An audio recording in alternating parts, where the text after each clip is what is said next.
అందరికీ నమస్కారం. సుప్రీంకోర్టు 2 రోజుల క్రితం ఈ హైదరాబాద్ సెంట్రల్ యూనివర్సిటీకి సంబంధించిన భూ వివాదంకు సంబంధించి సుమోటోగా తీసుకున్న కేసులు కొన్ని తీవ్రమైన వ్యాఖ్యలు చేసింది.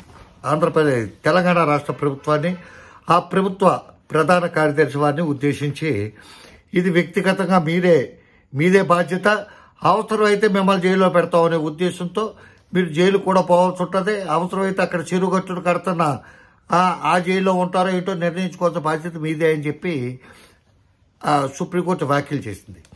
దాని గురించి ప్రతి ఆదివారం ఎప్పుడో మధ్య ఒకసారి మిస్ అయినా ప్రతి ఆదివారం ఆంధ్రజ్యోతి రాధాకృష్ణ గారు కొత్త పలుకు అని చెప్పి ఒక ఆర్టికల్ రాస్తూ ఉంటారు. అది మొత్తం ఆ పేజీ అంతా ఆక్రమిస్తుంది. ఒక 20%, 15% తక్కువగా పేజీ అంతా చాలా కరెంట్ అఫైర్స్ అన్నింటి గురించి ఆయన వ్యాఖ్యలు రాస్తామట.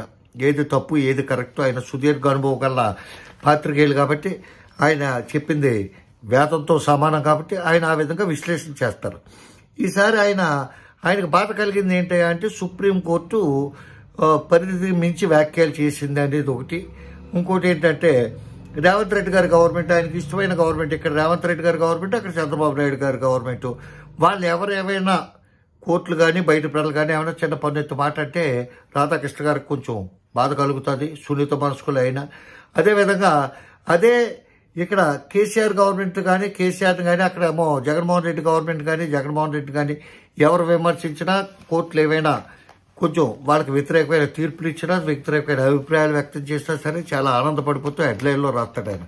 సరే ఎట్లా రాసుకున్నా ఏం రాసుకున్నా అది వేరే విషయం. కోర్టు అయితే చాలా సీరియస్గా చెప్పింది, చాలా క్వశ్చన్స్ అడిగింది. దానికి సంబంధించి అన్నింటికి కూడా డేట్ ఇచ్చి పలానా డేట్లోగా అన్నింటికి కూడా తీసుకుని సమాధానాలు తీసుకురండి. ఈ లోపల దాంట్లో మాత్రం కోర్టుకి వ్యతిరేకంగా ఏం ప్రవర్తించినా ఏం యాక్షన్ తీసుకున్నా మీరే బాధ్యత అని చెప్పి చీఫ్ సెక్రటరీ హెచ్చరించడం జరిగింది. అది పక్కన పెడితే ఈయన ఉద్దేశం ఏంటంటే న్యాయమూర్తుల వ్యాఖ్యలు కొన్ని సందర్భాల్లో పరిధి దాటుతున్నాయి అని చెప్పి అన్నాడు ఈయన. న్యాయమూర్తుల వ్యాఖ్యలు పరిధి దాటుతున్నాయి కాబట్టి న్యాయమూర్తులందరికీ కూడా ఒక హెచ్చరిక ఏంటంటే మీరు పరిధికి లోబడి మీ పరిధిలో ఉండే మీరు మాట్లాడండి. మీరు పెన్ను కాగితం పట్టుకుని రాష్ట్రం జడ్జిమెంట్లు ఏమైనా ఉంటే అవి పట్టుకొచ్చి కోర్టులో ప్రొనౌన్స్ చేయండి, అంతే తప్ప మీ పరిధి దాటి మాట్లాడొద్దు. మీరు మాట్లాడిన మాటలు సామాన్య ప్రజలు మాత్రం ఆ వ్యాఖ్యలను న్యాయస్థానాల తీర్పులో భాగంగానే చూస్తున్నారు. అవి తీర్పులో భాగం అవ్వచ్చు అవ్వకపోవచ్చు, కానీ వాళ్ళ వ్యక్తీకరణ వాళ్ళ మైండ్లో ఆ క్షణం ఏమనిపించింది అనేది వాళ్ళు ఎక్స్ప్రెస్ చేస్తారు. ఎక్స్ప్రెస్ చేసి స్వేచ్ఛ ప్రతి ఓడికి ఉన్నట్టే వాళ్ళకు కూడా ఉంటుంది. దట్టు అది వింటున్నప్పుడు, అది జరుగుతున్నప్పుడు అది ఎక్స్ప్రెస్ చేయకపోతే మోగోడుకుందా కుంటోడుకుందా గుడ్డోడుకుందా మౌనంగా ఒక మైనపు ముద్దలాగా ఉండిపోతే ఏమి లాభం? వ్యక్తం చేయటమే కరెక్ట్.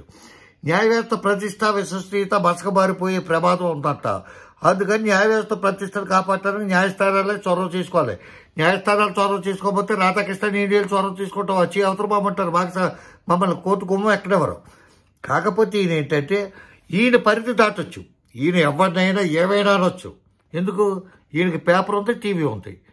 ఈయనకి పేపర్లో రాస్తానికి ఈ విలేకరులు ఉన్నారు, అక్కడ రిపోర్టర్లు ఉన్నారు. ఎవరినైనా తిట్టేస్తారు, ఎవరినైనా ఆయన ఇష్టం వచ్చినట్టు అంట అని చివరంటే సరిపోద్ది. విశ్వసనీయ సమాచారం, మాకు అందిన సమాచారం ప్రకారం ఆడు వీడితో తిరుగుతాడు, ఈడు ఆడితో తిరుగుతాడు, ఏమైనా రాసే చివరి ఒక చిన్నదిగా అని మాకు తెలిసిన సమాచారం. ఎక్కడి నుంచి వచ్చింది ఏంటి ఏం చెప్పక్కలేదు. ఎక్కడో రేర్ కేసెస్లో అటువంటి తగ్గుతాయి. కాకపోతే నా అభిప్రాయం ఏంటంటే ఈ ప్రభుత్వ ఉద్యోగులకి జీతాలు లంచాలే కాదు, లంచాలు కూడా ఒక పార్షల్, అది కూడా ఒక భాగం అయిపోయింది. కాబట్టి ప్రభుత్వ ఉద్యోగుల్లో ప్రభుత్వ వ్యవస్థల్లో ఒకడు అరా తీసుకోడు, నన్ను అంటావేంటి రామాంతరావు అని చెప్పి రొమ్మించుకుని రావక్కర్లేదు. నువ్వు ఆ 0.1%లో ఉంటావు, 99.99% లంచగొడ్లే. నేను ఇస్తాను, నేను గ్యారెంటీ ఇస్తాను అన్ని వ్యవస్థల్లోని. ఆ వ్యవస్థ ఈ వ్యవస్థ తేడా లేదు, ఏ వ్యవస్థలో అయినా. ఎందుకంటే పని చేయించుకునేవాడికి తెలుస్తుంది. ఒక చిన్న విషయం అడిగినా, చిన్న పని కోసం వెళ్ళినా ఒక అటెండర్ కాడి నుంచి ఉన్నత స్థాయి అధికారుల వరకు ఎవడో సమాధానం చెప్పడం. ఎంత దరిద్రంగా ఈ వ్యవస్థలు తయారైపోయినాయి అంటే ఎవడో వాళ్ళని ఏమీ చేయలేడు, కిందోడు కూడా పైవాడు ఏం చేయలేడు. ఎందుకంటే కిందోడికి తెలుసు ఆడికి పని చేయించుకుంటానికి వచ్చినోడు 100 ఇస్తున్నాడో, ఆడికి 1000 ఇస్తున్నాడో, ఆడి పైవాడికి 10,000 ఇస్తున్నాడో, అంతా దొబ్బుతున్నాడు నా కొడుకులు. వీళ్ళు నన్ను అడిగేదేంటి, నన్ను చూసేదేంటి, నన్ను చేసేదేంటి, నన్ను పీకేదేంటి అని ఒక మొండి ధైర్యం. మీరు ఎవరికి కంప్లైంట్ చేయండి. నువ్వు కలెక్టర్కి చెప్తాను, సీఎంకి చెప్తాను, సిఎస్కి చెప్తాను, ఎవడో పట్టించుకోడు. కనీసం ఫోన్ లిఫ్ట్ చేయరు. ప్రభుత్వం ఇచ్చిన ఫోన్కి ఒక కంప్లైంట్ పెడితే వాట్సాప్ ఆన్ చేయరు వాళ్ళు. వాట్సాప్లో ఏమైనా మనం ఎక్కడి నుంచి దానికి ఒక సిస్టమ్ ఉంటుంది. మన వాడికి చేరిందంటే 2 టిక్కులు కనపడతాయి, తెల్ల టిక్కులు. వాడు చూసుకున్నాడంటే బ్లూ టిక్ వస్తుందంటే ఆ బ్లూ టిక్ రాకుండా ఒక ఆప్షన్ ఉంది, రాకుండా చేసేస్తారు. స్వీయ అనుభవంతో చెప్తున్నాను. 20 సార్లు చెప్పి పెనుగొండ సిఐ గారి phone, west Godavari Penugonda CI గారి ఫోన్ నా నెంబర్ బ్లాక్లో పెట్టుకున్నారు వాళ్ళు. ఇటువంటి ఆపరేషన్లు అన్నీ వేస్తారని చెప్పి అది బ్లాక్లోంచి బయటకు తీవయ్యా అంటే ఆయన తీయడు. ఆర్చటి ఎస్ఐ ఫోన్ ఎత్తడు, ఆర్చటి ఎంఆర్ఓ ఫోన్ ఎత్తడు. వాళ్ళకి వాట్సాప్లో ఏమైనా కంప్లైంట్ పెడితే చూస్తారో తెలియదు, మనకి తెలియదుగా టిక్ రాకపోతే. ఇటువంటి వాళ్ళకి ఏంటంటే కాస్త భయం భక్తి నేర్పాలంటే ఇలాగే ఉండాలి కోర్టులు. సుప్రీంకోర్టులే కాదు, కింద కోర్టులు కూడా ఇలా తయారవ్వాలి. ఇలా అక్కడ నుంచో పెట్టాలి తక్షణం. మొన్న సుప్రీంకోర్టు ఏమంది, 3:30 లోపల నివేదిక కావాలని చెప్పి రిజిస్టార్ చేత తెప్పించుకుని అంత యాక్షన్ తీసుకోండి. అంత యాక్షన్ తీసుకోకపోతే ఒక్కొక్క సమస్యకి ప్రజలకు ఉపయోగపడే సమస్య, సొంత కాదు, వ్యక్తిగత సమస్య కాదు, ప్రజలకు ఉపయోగపడే సమస్య, ప్రభుత్వానికి ఉపయోగపడే సమస్య, గవర్నమెంట్కి ఉపయోగపడే సమస్య, ప్రజల డబ్బు దోచేస్తున్న సమస్య, మాఫియా, ఇసుక మాఫియాకి సంబంధించి ఒకే ఒక ఇష్యూకి ఇంతమందికి రిజిస్టర్ పోస్ట్ చేయవలసి వచ్చింది. ఎందుకు? ఆర్చటి ఎంఆర్ఓ అనేటోడు ఆ విషయం పట్టించుకోనందుకు. ఎవడో పట్టించుకోవట్లేదు. వాళ్ళకి తెలుసు ఏ గవర్నమెంట్ ఉన్నా తినేస్తారు. నేను ఇప్పుడు తెలుగుదేశం గవర్నమెంట్ తినేస్తుంది ప్రత్యేకించని చెప్పి అట్లా వైఎస్ఆర్ గవర్నమెంట్ ప్రతి గవర్నమెంట్ తినేస్తుంది. ప్రతి గవర్నమెంట్ అక్కడ స్థానిక ఎమ్మెల్యేలకి, స్థానిక ప్రజలకు అందరికీ జీవనోపాధి, ఆదాయం, ఈ లిక్కర్ మాఫియా, ఈ శాండ్ మాఫియా, మైనింగ్ మాఫియా, ఇటువంటి కొన్ని మాఫియాలు పెట్టుకున్నారు. కాబట్టి సుప్రీంకోర్టు చేసేది 100కి 200%, 1000% కరెక్ట్ అని చెప్తూ ఎప్పుడూ అదే విధంగా ఉంటే ఆఫీసర్లు కొంత బుద్ధి వస్తుంది.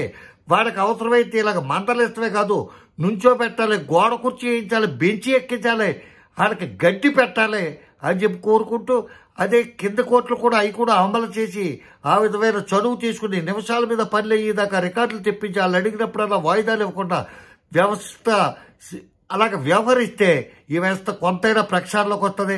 అదేవిధంగా ఐఏఎస్లో ఐపీఎస్లో కూడా అనిపించుకోకుండా మీరు కూడా కొద్ది గొప్ప ప్రజలకు ఉపయోగపడే విధంగా సేవ చేస్తే మిమ్మల్ని కూడా ప్రజలు మెచ్చుకుంటారని చెప్పి తెలియజేస్తూ, ఈ రాధాకృష్ణ గారి బాధకి నా ప్రకార సానుభూతి తెలియజేస్తూ సెలవు తీసుకుంటాను. రామాంతరావు, జై హింద్.